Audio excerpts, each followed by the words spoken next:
मुंशी प्रेमचंद की कहानी पूस की रात।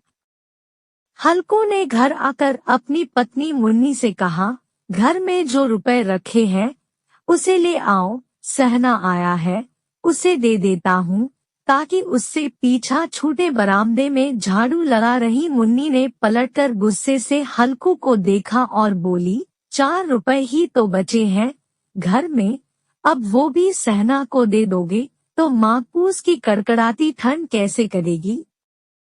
सहना से कह दो कि अभी पैसे नहीं है, फसल कटने पर दे देंगे। हल्कू एक घड़ी सोच में पड़ गया कि मुन्नी की बात भी सही है, कंबल के बिना ठंड काटना मुश्किल हो जाएगा। लेकिन हल्कू उस अड़ियल सहना को जानता था, वो पैसे लिए जाएगा नहीं। हल्कू ने सोचा कि सर्दियों को सर्दियों में देख लेंगे, फिलहाल इस बला से तो पीछा छूटे। हल्कू अपनी पत्नी की ओर बढ़ा और उसके पास जाकर बैठते हुए धीरे से उसकी खुशामद करते हुए बोला, दे देना पैसे, कम से कम यह पीछा तो छोड़ेगा और कंबल के लिए मैं तब तक कोई दूसरा उपाय सोच लूंगा। हल्कू की बात सुनकर मुन्नी गुस्सा हो गई। हल्कू को गुस्से से घूरते हुए मुन्नी ने कहा, तुम तो चुप ही रहो, बताओ जरा कौन सा उपाय है तुम्हारे पास। ऐसे ही कोई तुम्हें खैरात में कंबल तो देगा नहीं, न जाने कौन सा कर्ज है जो कभी चुकता ही नहीं। तुम ना खेती करना छोड़ दो, क्या फायदा खेती का जब फसल होते ही पूरी कमाई कर्ज चुकाने में चली जाए। तुम्हें जो सही लगता है तुम करो, लेकिन मैं तो एक पैसा नहीं दूंगी। मुन्नी को गुस्से से लाल होता देख हल्कू उदास हो गया और धीमे से बोला, तो क्या मैं उसकी गाली खाऊं। उसकी बात सुनकर मुन्नी का मन पसीज गया और आवाज में थोड़ी नरमी लाते हुए वह बोली, ऐसे कैसे वह गाली देगा, क्या उसका राज चलता है। यहाँ मुन्नी जानती थी कि हल्कू की बात में कड़वी सच्चाई है, इसलिए वह उठी और चुपचाप कमरे से रुपए निकाल कर ले आई और हल्कू को थमाते हुए बोली, मैं फिर कह रही हूँ तुम यह खेती बाड़ी छोड़ दो, मजदूरी करोगे तो कम से कम किसी की सुननी तो नहीं पड़ेगी और 2 वक्त का खाना तो नसीब होगा। मुन्नी की बात सुनकर हल्कू चुपचाप सिर झुकाए रुपए लेकर बाहर चला गया। हल्कू उन 3 रुपए की अहमियत जानता था जिसे उसने पाई पाई जोड़कर कंबल खरीदने के लिए जमा किए थे। सहना को रुपए थमाते हुए हल्कू के हाथ कांपने लगे, जैसे वह सीने से अपना दिल निकालकर सहना की हथेली में रख रहा हो। वक्त बीतता गया और पूस की वो कड़कड़ाती सर्द रातें भी आ गई। आसमान में जैसे चांद तारे भी ठंड से ठिठुरते लग रहे थे। हल्कू अपने खेत के किनारे बांस व पत्तों से बनाई मचान के नीचे पुरानी सी चादर ओढ़े कंपाते हुए बैठा था और साथ में उसका कुत्ता जबरा भी उसके साथ था, जो सर्दी के कारण बार बार कूकू की आवाज निकाले जा रहा था। ठंड इतनी ज्यादा थी कि दोनों की आंखों से नींद कोसों दूर थी। सर्दी से खुद को बचाने के लिए हल्कू ने अपनी गर्दन को घुटनों से सटाते हुए अपने कुत्ते की ओर देखते हुए कहा, जब पता था कि यहाँ इतनी ज्यादा ठंड है तो क्यों मेरे पीछे पीछे खेतों में आ गया। घर में होता तो कम से कम 4 दीवारी में इतनी ठंड तो न लगती। अब पड़े रहो ठंड में। यहाँ अब जबरा शांत हो गया था। शायद उसे पता चल गया था कि उसके मालिक को कूकू की आवाज से नींद नहीं आ रही है। इसके बाद हल्कू गर्दन को घुटनों पर सटाए सोचने लगा, सब किस्मत किस्मत की बात है। हम यहाँ ठिठुरते हुए रात काट रहे हैं और वो पैसे वाले बिना कुछ किए ही मजा लूट रहे हैं। इसके बाद हल्कू ने चिलम भरी और ठिठुरते हुए उसे पीने लगा। हल्कू ने अपने कुत्ते जबरे को देखा और कहने लगा, आज यह रात किसी तरह काट ले, कल मैं तेरे लिए यहाँ पुआल बिछा दूंगा, तब ज्यादा ठंड न लगेगी। हल्कू वहीं जमीन पर लेट गया और सोचा कि कुछ देर के लिए आंख मूंद कर सो लूं, लेकिन जैसे ही उसने आंखें बंद की, ठंड की चुभन जैसे पूरे शरीर में सुइयां चुभोने लगी। कुछ देर करवट बदलने के बाद हल्कू पूस की रात को कोसते हुए उठकर बैठ गया। जब सब कुछ करने के बाद भी ठंड जाने का नाम ही नहीं ले रही थी, तो हल्कू ने पास बैठे अपने कुत्ते को उठाया और उसे गोद में लेकर लेट गया। ठंड से बचने के लिए जबरे के शरीर से आ रही दुर्गंध को भी हल्कू ने नजरअंदाज कर दिया। जबरे को भी गर्माहट मिल रही थी और उसने भी आंखें मूंद ली थी और सोने की कोशिश कर रहा था कि तभी जबरे को कोई आहट सुनाई दी और वो एकदम सावधान की मुद्रा में खड़ा हो गया। जबरा अचानक मचान से बाहर निकला और इधर-उधर दौड़ते हुए जोर जोर से भौंकने लगा। कुछ देर यहाँ वहाँ भौंकने के बाद जबरा दोबारा हल्कू से सटकर बैठ गया।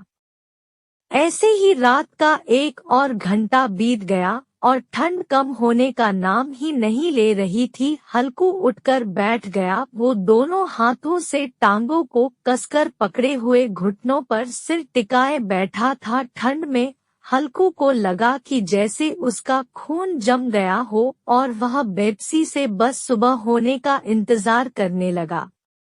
हल्कू के खेत के सामने ही आम का एक बड़ा सा बाग था, जिसे देखकर वह सोचने लगा कि पतझड़ शुरू हो चुकी है और जरूर इन पेड़ों से पत्तियां झड़ी होंगी, तो क्यों न इसके सूखे पत्ते लाकर देर तक आग सेंक लूं। हल्कू ने सोचा कि वह पत्तियां उठाने तो चला जाए, पर कहीं रात के अंधेरे में उस पर कोई जानवर हमला न कर दे और उसे ऐसे देखकर कोई भूत न समझ ले। कुछ देर यूं ही सोचने के बाद हल्कू एकदम से उठा और एक सूखे पौधे को उखाड़कर उसे मशाल की तरह जलाकर पेड़ों की ओर चल पड़ा। अपने मालिक को जाता देख जबरा भी झट से उठ गया और दुम हिलाते हुए हल्कू के पीछे हो लिया। पेड़ों के पास पहुंचकर हल्कू ने उन विशाल पेड़ों को देखा जो अंधेरे में और भी डरावने लग रहे थे। अपने मन के डर को दबाते हुए हल्कू नीचे झुका और पेड़ों के आसपास पड़ी पत्तियों को बटोरने लगा। सूखे पत्तों को समेटने की वो आवाज और ठंडी हवा के झोंकों से आ रही पेड़ों की सरसराहट हल्कू को डरा रही थी। ठंड में नंगे पांव पर कंकड़ तो मानो तीर की तरह चुभ रहे थे। उन सब से ध्यान भटकाने के लिए हल्कू ने जबरे से बातें करना शुरू कर दिया और कहने लगा, लग रही है ना तुझे भी बहुत ठंड, बस थोड़ी सी पत्तियां और इकट्ठी कर लेते हैं, फिर दोनों खूब आग सेकेंगे। हल्कू जितनी पत्तियां समेट सकता था समेट ली और मचान की ओर चल पड़ा।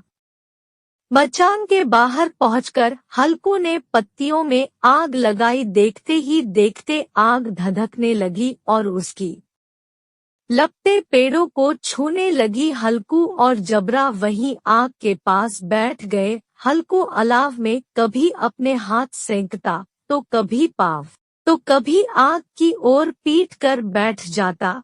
जबरा भी आग के पास पसर कर लेट गया और उन लपटों को देखने लगा। हल्कू जबरे की ओर देखकर कहने लगा, कहा था ना मैंने, अलाव जलाते ही ठंड नहीं लगेगी, अब सेंक ले जी भरकर आग। कुछ समय बाद वो आग की लपटें जैसे कहीं गुम हो गई और पत्तियों का ढेर सिमट कर राख में बदल गया। अब तो बस कोई हवा का झोंका आता तो बची कुची चिंगारी कहीं बीच में लाल लाल अनार के दानों सी दिखाई देती। हल्कू राख की थोड़ी सी गर्माहट में वहीं चादर ओढ़े दुबक कर बैठा हुआ था, लेकिन जैसे जैसे रात बढ़ती जा रही थी ठंड उसे और जकड़ने लगी थी। कुछ देर बाद हल्कू वहीं राख के ढेर के पास लेट गया। हल्कू को नींद आने ही वाली थी कि जबरा फिर से अचानक उठ गया और खेत की ओर जोर जोर से भौंकने लगा। हल्कू के कानों में भी कुछ आवाजें आ रही थी, जैसे जानवरों का बड़ा झुंड खेतों में घुस आया हो और उसकी फसल चर रहा हो। जानवरों की हलचल की पूरी आवाजें हल्कू के कानों में पड़ रही थी। हल्कू आंखें मूंदे ही सोचने लगा कि जबरे के होते हुए आखिर कोई जानवर खेतों में कैसे घुस सकता है। जरूर मुझे कोई धोखा हो रहा होगा। हल्कू ने आंखें खोले बिना ही जबरे को आवाज लगाई, लेकिन जबरा खेतों की ओर मुंह किए जोर जोर से भौंकता रहा, पर उसके पास नहीं आया। कुछ देर बाद खेत में चरने की आहटें तेज हो गई और अब हल्कू को पूरा यकीन हो गया कि खेत में जरूर जानवर घुस आए हैं। अपने आलस को झकझोरते हुए हल्कू आधे मन से उठकर बैठ गया। इस कंपकंपाती ठंड में उठकर खेत में जाना और फिर जानवरों को भगाना उसे बेहद मुश्किल सा लग रहा था। हल्कू वहीं बैठे बैठ जबरे को आवाज देने लगा। हल्कू की आवाज सुनकर जबरा और भी जोरों से भौंकने लगा। खेतों में नीलगाय का झुंड घुस आया था, जो पूरी तैयार फसल को चरने के साथ ही उसे तहस नहस किए जा रहा था। जबरा अपना गला फाड़ फाड़ कर भौंके जा रहा था, जैसे उन्हें वहां से चले जाने को कह रहा हो। इस बार हल्कू ने पक्का इरादा करते हुए खुद को समझाया और चादर को शरीर पर लपेटते हुए खेत की ओर जाने के लिए कदम बढ़ाने लगा। हल्कू कुछ कदम ही चला था कि अचानक तेज हवा के झोंके ने उसके कदम रोक लिए। हल्कू को ऐसा लगा कि जैसे किसी ने सैकड़ों सुइयां उसके शरीर में चुभो दी हो और उसका पूरा शरीर अकड़ गया हो। हल्कू दौड़ता हुआ राख के ढेर के पास लौट आया और पास पड़ी लकड़ी से उसे कुरेदने लगा, ताकि उसके शरीर को कुछ तो गर्माहट मिले। जबरा खेतों के पास भौंकता रहा और हल्कू उस राख के ढेर के पास सिकुड़ कर बैठा रहा, जैसे उसे किसी ने जकड़ रखा हो। नीलगाय के झुंड ने देखते ही देखते पूरे खेत को तहस नहस कर दिया। हल्कू उसी राख के ढेर के पास चादर ताने सो गया और जानवरों के जाने के बाद जबरा भी हांफते हुए हल्कू के पास आकर बैठ गया। सुबह जब हल्कू की आँख खुली तो दिन चढ़ आया था और धूप निकल आई थी। सामने बैठी मुन्नी उसे गुस्से से घूरते हुए जोर जोर से कह रही थी, दिन भर सोए रहोगे क्या? उठकर देखो तो सही, जानवरों ने पूरी फसल का क्या हाल कर दिया। अब हम क्या करेंगे? तुम्हारे रात में खेत में होने का क्या फायदा? अगर चादर तान कर सोना ही था तो घर पर ही पड़े रहते। मुन्नी को चुप होते ना देख हल्कू धीरे उठा और उससे पूछा, क्या तुम खेत से होकर आ रही हो? क्या सच में हमारी पूरी फसल तबाह हो गई है? मुन्नी ने गुस्से से जवाब देते हुए कहा, हाँ, सब कुछ खत्म हो चुका है, हम तबाह हो चुके हैं। हल्कू जानता था कि मुन्नी ऐसे चुप न होगी, तो उसने बहाना बनाते हुए कहा, तुझे तो बस खेत की पड़ी है। मैं यहाँ रात में मरने से बाल बाल बचा। रात को मेरे सीने में इतना तेज दर्द उठा कि मैं हिल भी न पाया। यह तो मैं ही जानता हूँ कि दर्द के साथ मैंने कड़कड़ाती ठंड के बीच रात कैसे काटी है। हल्कू की बात सुनकर मुन्नी कुछ न बोली। फिर दोनों खेत के पास आ गए और बुरी तरह रौंदे हुए खेत को देखने लगे। खेत की दुर्दशा देखकर मुन्नी के चेहरे पर उदासी छा गई और वह मन ही मन सोचने लगी कि अब गुजारा कैसे होगा। पर हल्कू के चेहरे पर एक अलग शांति थी। मुन्नी ने चिंता जताते हुए हल्कू से कहा, लगता है अब मजदूरी करके ही दिन काटने पड़ेंगे। हल्कू ने चेहरे पर हल्की सी मुस्कान बिखेरते हुए कहा, चलो, कम से कम अब इन सर्द रातों में यहाँ सोना तो नहीं पड़ेगा। कहानी से सीख, मजबूरी में इंसान को कई बार न चाहते हुए भी कठिन फैसले लेने पड़ते हैं, जो हमारे भविष्य को प्रभावित कर सकते हैं। विपदा कभी भी आ सकती है, इसलिए हमेशा चौकस रहना जरूरी है। ऐसी ही वीडियो के लिए चैनल को सब्सक्राइब करें और वीडियो को लाइक करें और कमेंट बॉक्स में अपनी राय दें। वीडियो देखने के लिए धन्यवाद।